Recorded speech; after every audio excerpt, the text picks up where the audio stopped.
Grand Rising, Grand Rising, Grand Rising, everyone. Oh, you guys cannot hear me. What the world is going on? Can you guys hear me?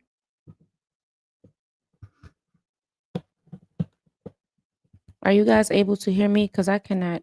I don't know what's going on here, but I cannot. Can you guys hear me?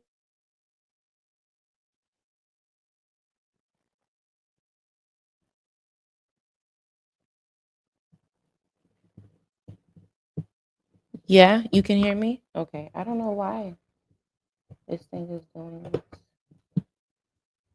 Okay. Alrighty, guys. Grand Rising, everyone. Grand Rising. Hello, Miss Dolores. How are you? Happy Wednesday, everyone. Hey, Mary. Hey, Evangelist. Hello there. Hey, Lolita. Hello there. Hey, Teresa. Hey, hey, hey, hey. Loud and clear. Oh, yeah, I couldn't hear myself at first. I don't know what was going on. Well, happy Wednesday, everyone. I hope everyone's Wednesday is starting off strong and great because mine's definitely is. I took a step out into the garden this morning, so I'm feeling really you know, I'm feeling really great this morning. Now I will be on the Bigo side of things this morning. After this, we will be talking about Diddy.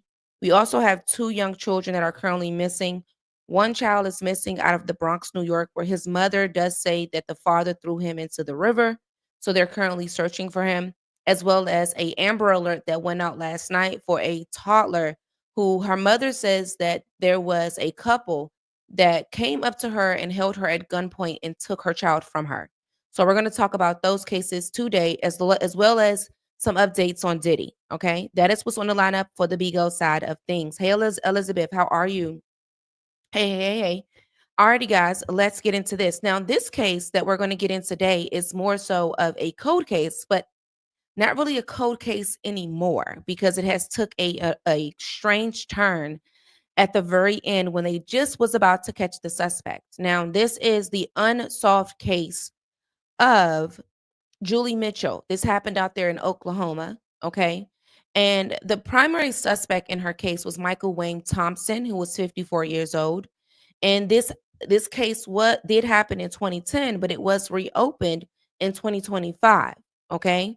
And just as they were getting ready to, take him in and, trying to get more information on the investigation, it went crazy. So Julie Mitchell was 35 years old. She was a wife and mother, and she was brutally murdered in her home in Northwest Oklahoma City on November the 2nd of 2010, okay?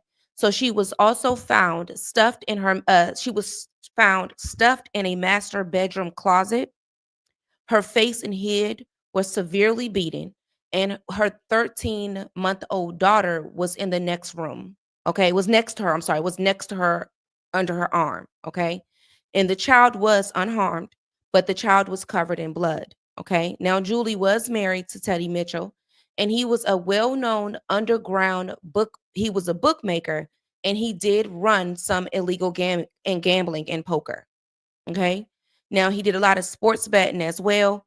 And he did all of this from his residence. So let's take a look of what happened when the news broke.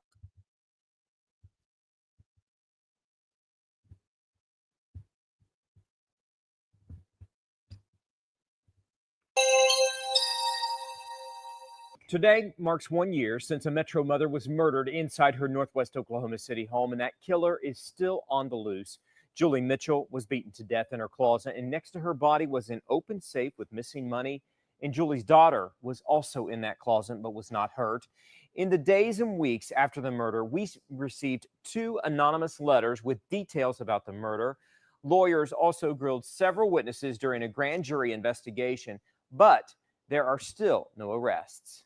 Well, it's frustrating. I mean, it's frustrating, to all of us who are in the law enforcement business. We want to be able to bring the perpetrator to justice, whomever it is. Julie's family also wants justice for Julie and the little girl she left behind. They are still too devastated to talk on camera, but they wanted to share some new pictures and their memories of Julie. They say the best gifts come in small packages. Julie Bryant Mitchell was a tiny woman with a huge giving spirit, and she was an amazing gift to our family. She lit up a room with her smile, beauty, and enthusiasm for life. She was an adored daughter, sister, mother, wife, aunt, sister-in-law, and friend. She made everyone around her feel loved and appreciated, and she taught us how to love fully from the heart.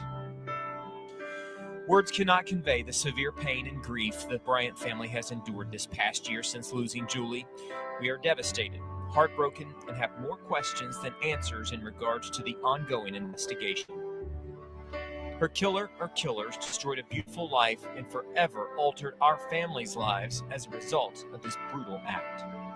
What is more tragic is that Julie's precious daughter will not have the opportunity to be raised by her loving mother. The Bryant family would like to publicly thank our friends and members of the community who have reached out to support us with their love and friendship over the last year. We also plead for anyone with information about this horrific crime to speak up. There isn't a day that goes by that we don't continue to love and miss our angel, Julie. We deserve answers, and Julie deserves justice. Okay, now that was a year after her after her murder. Okay, now Julie's stepson, he is the one that found her body, and he found her body around 10:22 p.m. And authorities had concluded that she had likely been killed between 7:30 and 10 p.m. There was a $30,000 reward due to all of this in an effort to search for her suspect. So, on the second floor, there was a safe, and it did contain more money that they had previously found at the home. Okay, and they found it in this safe. Now, it was at this point that they began to realize that there was more to this story. And while the husband, he wasn't there at all, his activities is what caused her death. Okay. Now, in the years following her murder, investigators had collected in DNA samples, computer equipment, witness testimonies, and then Michael Thomas was interviewed 5 to 6 times between 2011 and 2015. So a checkbook from his company was also found in the Mitchell home, and a gambling debt to Teddy Mitchell was well documented as well. So in 2014, Teddy Mitchell was convicted and did serve 27 months in federal prison for money laundering and operating an illegal gambling business. So he was never formally named as the suspect in her death at all. So in late May of this year, the Oklahoma City police had decided to reach out to him again for another interview and to question him about her death. So this time he had refused to meet in person, and instead he wanted to do it on Zoom, which is kind of odd and strange because I do know that we're in a modern day of technology, but this is the first time where I've ever seen them do an investigative interview in questioning for a murder over Zoom call. I've never seen that done before, but of course things have changed with the virtual world, but that can be very dangerous because someone can do something, especially if they feel like they're close to getting caught. They can do something drastic. That's very strange. Okay? That is not going to end well in many cases. So when it comes to the timeline, okay? November the 2nd of 2010 at 10:22 p.m., Julie Mitchell body was found by her stepson in the closet. Okay. And then November 2010 to 2011, police had begun to launch an extensive investigation, offering the $30,000 for the suspect. Michael Thomas is interviewed after his checkbook was then found in the home. So in 2011, Thomas had admitted to the FBI that he had played poker and had placed bets with Teddy Mitchell. To settle his debts, he had made Mitchell a partner in his insurance business. Okay.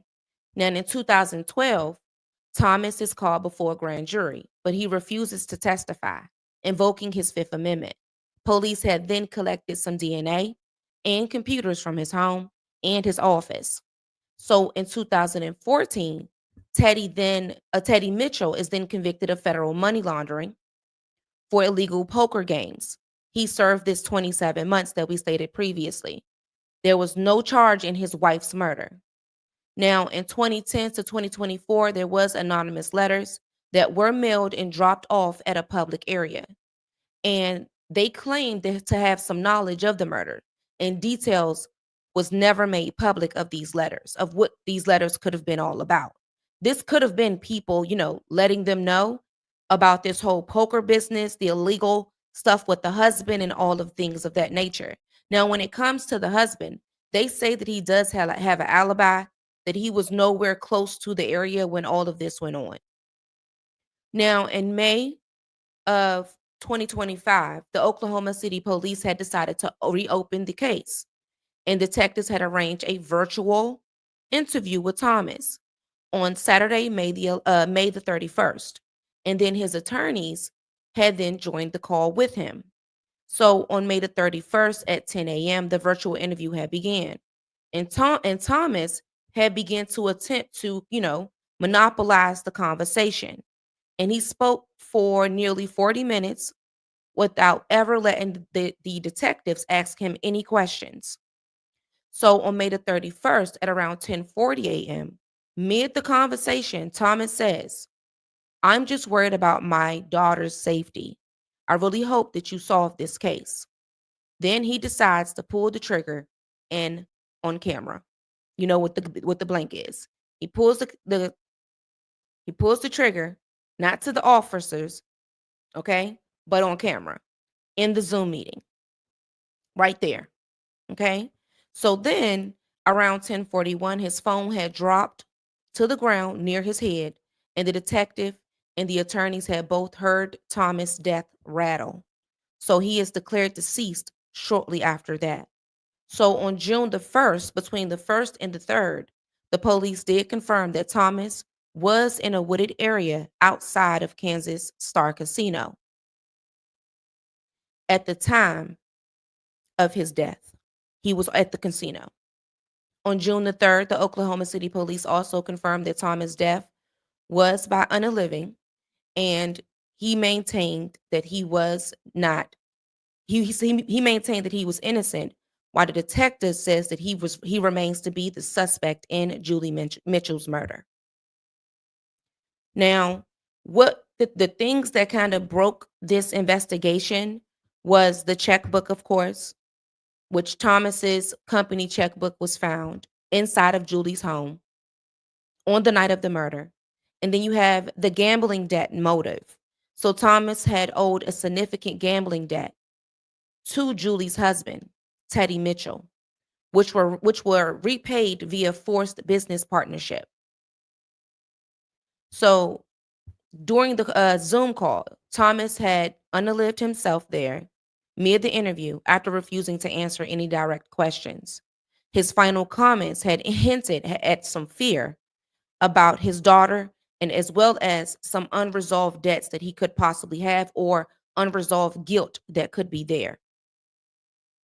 Now, when it comes to the location of where he did this at, of course, he did this in a wooded area that was right outside of the Kansas City casino, which means that he has relapsed on gambling, as well as an emotional breakdown and premeditated escape. So, of course, there possibly will never be any suspects to be arrested in this case, because that was the one and only one that they had. As for Teddy Mitchell, what goes on with me when I'm live? So Teddy Mitchell, he did serve his time on unrelated federal crimes that he has done when it comes to illegal gambling. Okay. Now, this is a case, unfortunately, where I feel like that the investigators made a huge mistake in allowing him to do this interview. Okay. On a call when they know, okay, with this, he was badly addicted to gambling, and he was forced into this whole work relationship. This could have been a get back. This could have been any of those things, because of course he owed her husband. But in my mind, it's like, okay, if you owed the husband didn't owe you. Hey, Yolanda, the husband didn't owe you. You know what I mean? So what would make you want to do this to her? Could it been a get back type of thing? or a way to settle a debt, which is a strange type of way, but it's kind of odd on why he would choose to do this when he's the one that, oh, I would think that the person that is owed the money would do something crazy like this, not the person that owes, this said person and then goes out and kill his wife. It's kind of bizarre and crazy. Now, Julie Mitchell's family has lived in uncertainty for at least 15 years now, and the case had drew some renewed attention just this year following the shocking situation with the prime suspect. Now, when it comes to the failures in this case, of course, it was despite the strong circumstantial evidence that was here, because of course he went in front of the grand jury prior. He refused to speak. That should have let them know then and there that he has something to hide. Because why aren't you talking? Why aren't you talking? Why don't if you have nothing to do with this and you have nothing to hide, and this is someone you know, wife, a friend, someone that you're doing so-called business with, why wouldn't you want justice? You know what I mean? So for him to, invoke his Fifth Amendment in front of the grand jury should have been a red flag there. Not to mention the multitudes of interviews that you guys have given him. 5 to 6 interviews you guys gave him, which tells us that you guys knew that this man was a suspect. You were just trying to get more evidence. That's what that tells us. And you have been spending this last couple of years doing so. And just when you almost had it, here we are. He was hiding something. Now, the police they did lack some form of transparency through this case, guys, because they did withheld some critical interview material and they never disclosed what were in those letters. And that still hasn't come out on what actually was in those letters that people were writing. It makes me wonder, was it her writing the letters? Or not her, but her family writing the letters, or friends writing the letters, or his friends writing letters, or the husband writing letters? Someone was writing letters saying something, but they never let the public know. They never let us know the details of we know it wasn't her because she was deceased, but there's someone that was closely connected to this case that knew exactly who did this and why they did it.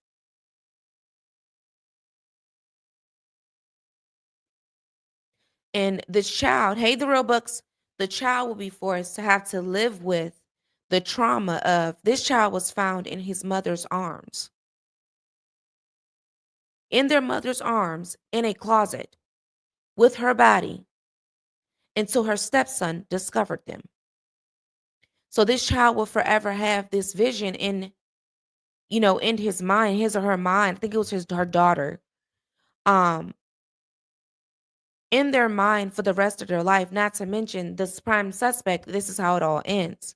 So justice will be, it never will happen, but it also, goes back to how they view justice, because some people view this as justice as well.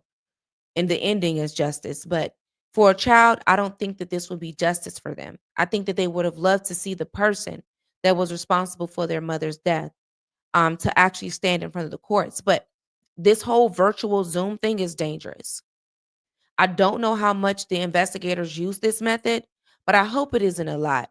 And I wouldn't suggest that you guys are using it in murder cases, because that is very dangerous. And if that is something that you guys are leaning toward in this modern day of technology, then we're going to have more cases like this, because you never know how far a person is willing to go to avoid jail and avoid prosecution or avoid questioning. That's dangerous. Now, in a very simple case, like, you know, misdemeanors, or, but you guys wouldn't really be doing no hard on questioning in these very small cases. But I think you should be very careful about when you choose to use this method, because this method isn't safe. Everybody is not willing to walk to jail, easily. Hey, OG, they're just not. They're not willing to walk to jail easily. They're not willing to be questioned easily. Some people are willing to go out with a bang, as we see. So I suggest that you guys use caution when attempting to do this. Now, in the years following this, in this entire thing, they did collect some DNA samples from the DNA samples, the computer equipment, as well as witness testimony. Michael Thomas was interviewed multiple times. You guys had DNA to something. What was that DNA pertaining to? Was it pertaining to a suspect, or was it pertaining to, someone else that it could have been on the scene? What was this DNA for? Or who did it go to? Now, one thing that they did say when it came down to these anonymous letters is that they said that the letters claimed that there was some fear of coming forward due to some possible retaliation. And the police did acknowledge that they did acknowledge the letters, but they never let anyone know what they were about. So that lets us know that this could have been the husband. He possibly knew of who did this to his wife anonymously. Or it could have been someone that was a part of this whole gambling scene. Whispers, bird whispers of what could have happened. And they knew what happened. It's just that they were in fear of what, because the suspect was still free. So, of course, they're not going to be able to, just come outright and say it, because they know that this person has been able to evade the police and evade questioning and evade the grand jury for years now. So, of course, they're not going to come here and just say, okay, this is the person that did it. And unfortunately, this woman has lost her life. And I feel like that this investigation would have went a little bit better if the investigators followed through with transparency, which is lacked in many police departments. Transparency is something that is give or take, depending on what type of investigation this is, i.e., if there is intimidation on the forefront, the likelihood of them coming out and telling us detail by detail is slim. If there are people that are closely connected to the crime and they're still out and about, but they're still under questioning and surveillance, that also can cause a lack of transparency as well. Whoever wrote those letters could have been the person of power. They could have, and that's why I believe it. I believe that those letters was the husband. Because remember, he's the one that was running the gambling scene. Either a person of power like him or someone that closely worked with him is who knew who did this. Or someone that the suspect told that he was going to do it or that he did it. Something like that. I wonder where the child is now. Apparently, the child was with the family once she passed away. The child went with family. So, yeah. So, this case is kind of bizarre. It's kind of strange. Um, and, unfortunately, I think that this is also a situation where we are learning, or our investigators are learning to adjust to technology. That is something that is highly debated, guys, is how do we adjust to the modern day of technology and merge it with investigation? And you have to understand that after the pandemic, it happened so abruptly that many, law enforcement agencies do not know how to proceed with using technology and how to go about doing it in a safe manner. When is the best time to use a Zoom meeting interrogation? When is the best time to, allow a suspect to do so and so, through technology? Like they're stuck in that right now. And it was kind of pushed into it during the pandemic, because the pandemic forced them to have to adjust to not being able to go directly to a suspect, and question them due to the pandemic. So of course, many times it was handled over Zoom. But of course, there was no prior training and preparation for that. So many of them still have not caught up to the times as of yet. We're kind of behind, if you want to be honest. Very behind when it comes to merging investigative work with technology, guys. Very much so. Alrighty, guys. So listen, tomorrow we do have a cold case of a young girl who got into a car with someone and she has never been seen since. This is a cold case. I did see you guys had suggested, hey, Sugar, I did see that you guys wanted me to do some more cold case work. So this is going to be one of our first cold cases where there is no suspect. There's nothing here and it's been cold for years. I will be doing more of these. This will be able to allow me to do more investigating too. I don't really get to do as much of my investigative tasks, y'all, because a lot of the cases that I do cover is more so, open, shut, and we know who the suspect is. So I don't really get to dig, and really examine. But I'm going to really, and I have been doing it, and dig into this case. Okay. And that case will be tomorrow. So make sure that you're definitely here. If you are new watching me on the YouTube side of things, please make sure that you do subscribe. If you are watching me on the Facebook side of things, please make sure that you do follow and comment your thoughts and let me know what you think about this show. Bigo, I am on my way to you guys. We're going to be doing some Diddy updates. We are also going to be talking about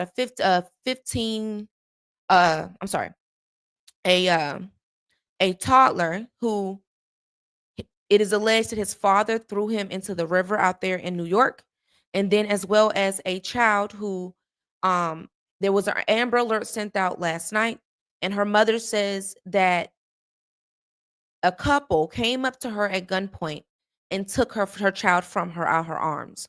So we're going to get into that case this morning as well as all the Diddy craziness, okay? This Jane Doe and Diddy kind of shook things up a little bit, where they did attempt to do a mistrial, but the mistrial of course did not go through. And so we're going to go over what happened yesterday in the court proceedings as well as today. I haven't done a Diddy show on Bigo in a minute, so we're going to do that today, okay? And I will see you guys tomorrow. If you haven't done so already, before you leave, please make sure that you like this video before you like this video. And thank you for watching, and thank you for tuning in to True Crime with Savage Royalty.